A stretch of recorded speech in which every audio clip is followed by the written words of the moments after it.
Orang mandiri dan orang berdikari itu banyak rongrongannya. Saudara tahu, pasti tahulah. Rekening kita diblokir. Jangan takut. Pasti dikembalikan. Mengapa? Karena ini negara Pancasila.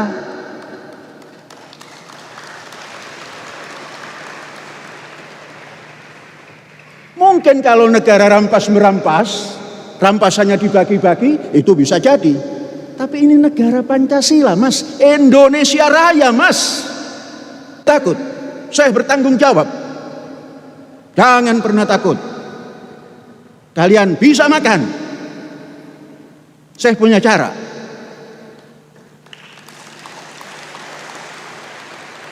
Apa caranya? Gampang. Seorang pendidik itu nggak harus arogan. Mas, ngono ya ngono, ning ojo ngono. Blokir ya blokir, ya mbok ora suwe-suwe. Buka neh Thomas. Lah ini dana pendidikan, bukan dapat korupsi. Siapa yang dikorupsi? Wong APBN juga nggak masuk kecuali bos. Terlalu kecil kalau mengkorupsi dana bos. 2,5% saja dari anggaran. Nah kok dikuyo-kuyo dana pendidikan? Jangan Mas, jangan dikuyo-kuyo Mas. Kualat nanti. Dulur tua ini malati. Saudara tua ini malati kalau dikuyo-kuyo. Nah saya kan lebih tua dari yang mengumumkan itu. Oh sekian. Kaget saya itu, kok ratus-ratus ya? Rekening saya itu kok ratus-ratus. Padahal satu pun saya nggak memegang rekening. Apalagi itu yang namanya klik terus keluar uang itu apa itu? ATM. Sampai nggak kenal namanya juga. Orang tidak tahu ada rumah di pinggir selatan Jakarta, rumah Panji Gumilang, sekian ribu meter, gak tahu bahwa itu adalah rumah guest house Az-Zaitun.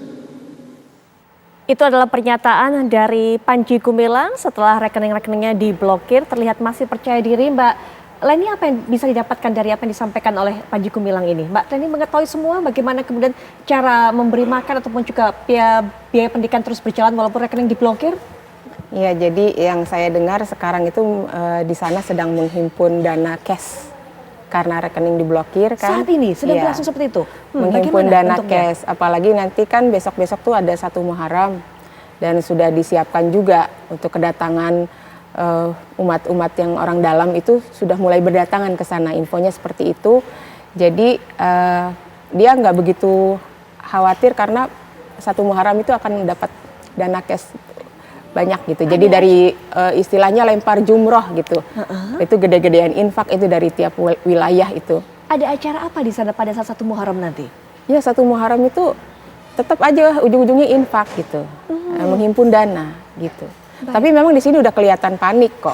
Dia panik. Dia dari mananya Mbak Leni bisa mengatakan ini panik? Iya, saya bisa melihat lah dari gesturnya ya, dari nada suaranya sudah panik. Tidak pernah selama ini sepanik itu gitu. Tidak pernah? Tidak pernah. Biasanya kalaupun ada dibilang di luar itu berita negatif tuh sasus ya, istilahnya di sana desas-desus. Itu dia berusaha tenang, berusaha meyakinkan umatnya untuk tidak ikut berkomentar di media. Sekarang di YouTube juga sudah banyak umatnya sudah ikut komentar, bahkan sudah berani melakukan gugatan balik ya kan terhadap Ken Setiawan ya, ataupun betul. Juga MUI juga digugat. Iya, ke MUI sampai demo gitu kan. Tapi semuanya itu yang saya tahu atas instruksi biasanya gitu. Nggak pernah ada suatu tindakan atau sikap dari umatnya itu di luar dari perintah atau instruksinya dia gitu, karena dia memang paling tinggi. Jadi memang menurut saya arogansi dia itu juga karena udah nggak ada majelis syuro ya yang dia bubarkan sendiri. Istilahnya tuh MPR-nya lah gitu kan, harusnya itu yang bisa mengontrol dia gitu. Ini tidak ada, jadi memang sudah otoriter gitu. Tidak ada yang mengontrol sampai dia mau mengeluarkan peraturan atau sikap apapun ya sudah, itu harus diikuti sama semua jamaahnya, begitu. Dan banyak yang tidak bisa berbuat apa-apa kalau misalnya kita protes, misalnya di grup dulu ya, grup wali santri, tidak bisa menjawab, mereka hanya cuma diam gitu. Walaupun mereka sendiri juga berkeluh kesah, berkeberatan dengan misalnya program sejadah yang 1.500.000 per orang gitu ya. Itu mereka hanya diam gitu. Dan sekarang juga saat mereka dimintai uang cash begitu, juga mereka hanya diam saja? Ya itu kan karena caranya aja, pengalihan cara yang biasanya transfer, infaknya itu sekarang melalui cash. Mungkin mereka tidak keberatan, tapi entah bagaimana caranya, apakah mungkin pergi langsung ke Indramayu gitu untuk membawa infaknya itu entah seperti zaman dulu di kresek atau di karung, entah gimana gitu. Tapi yang saya yakin ya pasti sudah makin sulit lah untuk. Mbak Leni dapat info berapa mungkin per wali murid atau per jamaah, di target berapa untuk bisa memberikan infak pada saat ini ketika rekening sudah diblokir? Kalau itu kan mencicil ya Mbak ya, jadi 300 juta itu target Jammas gelombang kedua untuk satu orang. Dan itu diselesaikan, harus selesai dalam 3 tahun gitu, maksudnya tiap orang itu mencicil per bulan itu misalnya berapa kesanggupannya. Baik. Ya tergantung perjanjiannya ke wilayah desanya, misalnya 600.000 kah atau 1 juta kah untuk Jammas saja. Belum lagi infak-infak yang lain. Gitu. Baik, ya.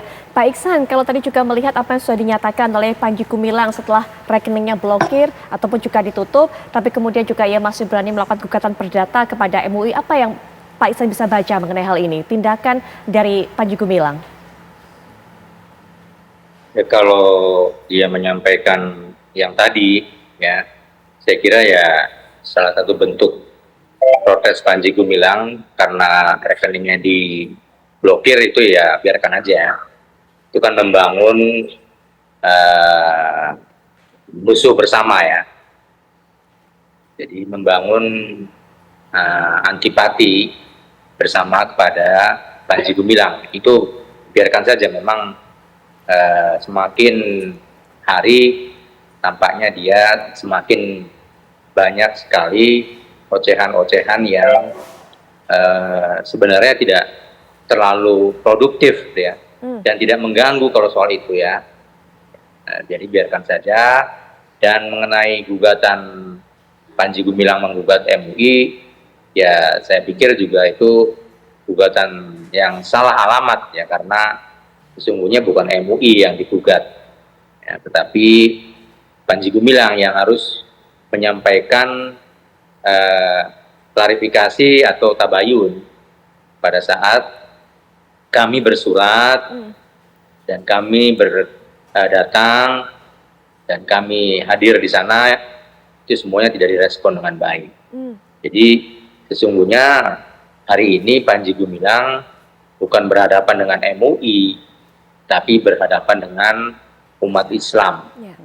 Jadi MUI sebagai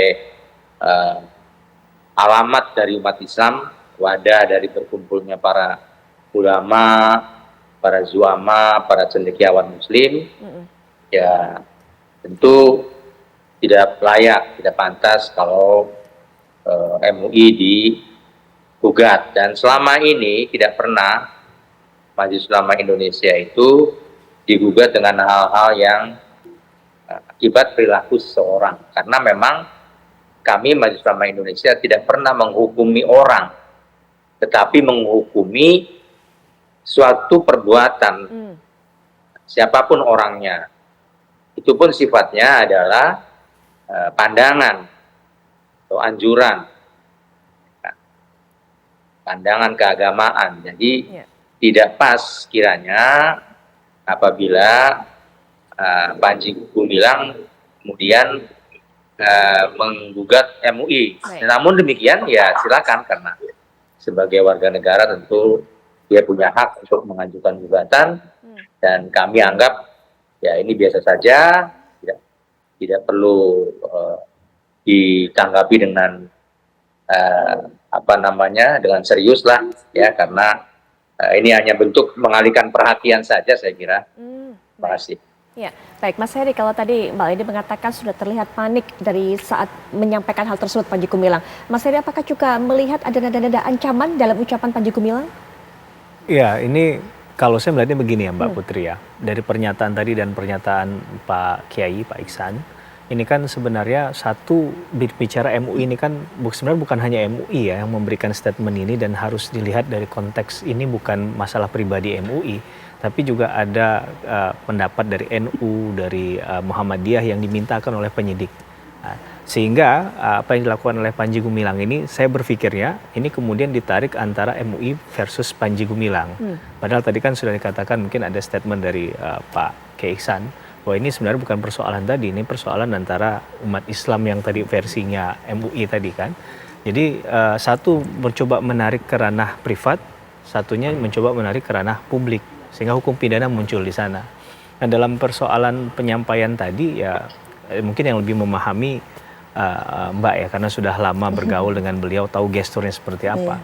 Tapi dalam konteks tadi memang ada statement yang berkaitan dengan masalah yang sedang diprioritaskan di sini ya, masalah rekening yang sejumlah rekening yang banyak dimiliki oleh Panji Gumilang untuk satu orang saja punya ratusan kalau tidak salah ya rekening dengan nilai nominal yang fantastis. Jadi statement itu dimunculkan di awal agar ya secara posisi hukumnya meminta kepada negara juga ada asas kesetaraan di sana. Padahal dalam konteks ini inilah yang jadi persoalan dari penyidik untuk kemudian melihat bukan hanya kasus penodaan agama saja yang mungkin muncul di sana, tapi mungkin ada katakanlah aliran-aliran dana yang mungkin patut dicurigai adalah dari hasil yang tidak didapatkan dari bukan hal yang benar atau kejahatan begitu ya.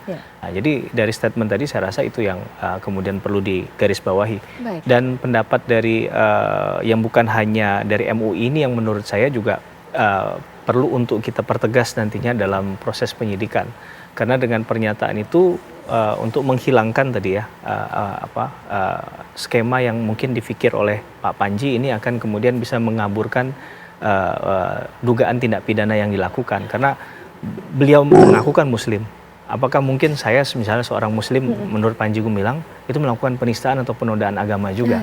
Nah, ini yang kemudian menjadi penting agar tidak hanya suara MUI saja, tapi juga dari kalangan masyarakat Islam lainnya yang kemudian mungkin memberikan pernyataan atau statement yang sama bahwa itu adalah bentuknya penodaan. Gitu. Ya, Pak Iksan mungkin terakhir Pak Iksan, ketika kemudian fatwa ini sudah diberikan, disampaikan kepada Pak Reskrim sesuai dengan keterangan Pak Iksan tadi, apakah kemudian akan diberikan juga dibacakan kepada publik?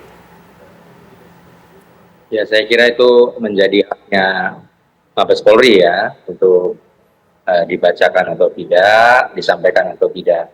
Yang jelas secara prosedur fatwa karena diminta ya tentu akan disampaikan kepada pihak pemohon. Kira itu. Baik, Pak Iksan terima kasih sudah meluangkan waktunya untuk memberikan keterangan ini kepada kami. Kami akan terus tunggu bagaimana tindak lanjut dari kasus ini. Selamat malam, wassalamualaikum warahmatullahi wabarakatuh. Mas Heri juga terima kasih, Mbak Leni juga terima kasih sudah berbagi cerita dengan kami.